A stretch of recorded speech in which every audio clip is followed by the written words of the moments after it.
Heto na guys, ating kilalanin ang isa sa may angking kagwapuhan. Pakilala ka naman. Ako po si JV Oria, freelance talent, 22 years old. Okay, so ano-ano ang pinagkakaabalahan mo ngayon? Ngayon, meron akong mga teleseryeng ginagampanan ngayon na maliliit na roles lang. Tapos actually kaya rin ako late ngayon, galing ako ng workshop kasi meron akong upcoming commercial. Tapos nag-aaral, student ako ngayon. Saang ano ka, school? From PUP Santa Mesa po. So anong workshop mo? Part ka ba ng OG Diaz workshop? Ay, hindi po, commercial workshop siya. Bali, invitation kami sa itong March.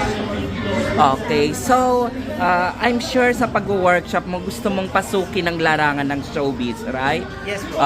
So kung bibigyan ka naman ng chance na mag-act ng role, ano ang preferred mo? Drama, action, or anything? Gusto ko yung drama kasi mas napipili ko siya lalo na pagka bibigyan yung eksena. Na-try ko kasi before umiyak sa isang scene. Parang for me, gusto ko siya i-improve pa yung acting skills ko pagdating sa drama. Oh, I see. So, sino naman ang favorite actor mo or actress sa showbiz? Ang favorite ko po ngayon si Andrea Brillantes. Kasi fan niya na po ako, bata pa lang ako. Sa lalaki naman. Sa lalaki si Joshua Garcia. OMG. Sobrang galing na galing ako sa kanya umarte. So, young John Lloyd Cruz dati. Oo, parang kapamilya lahat ang nabanggit mo. No? Pero meron naman sila sa kanila.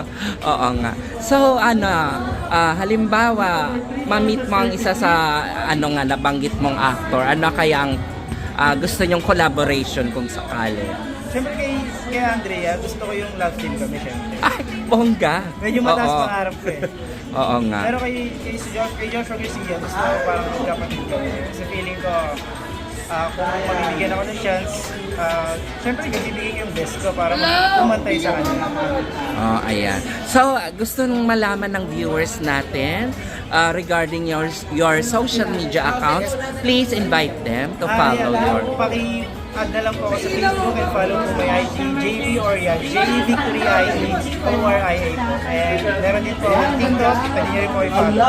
Tsaka nag-ano rin ako guys, nag-mini vlog ako, follow nyo rin yung page ko, JV Oria lang. Wow, ayan guys. Good luck sa iyong career.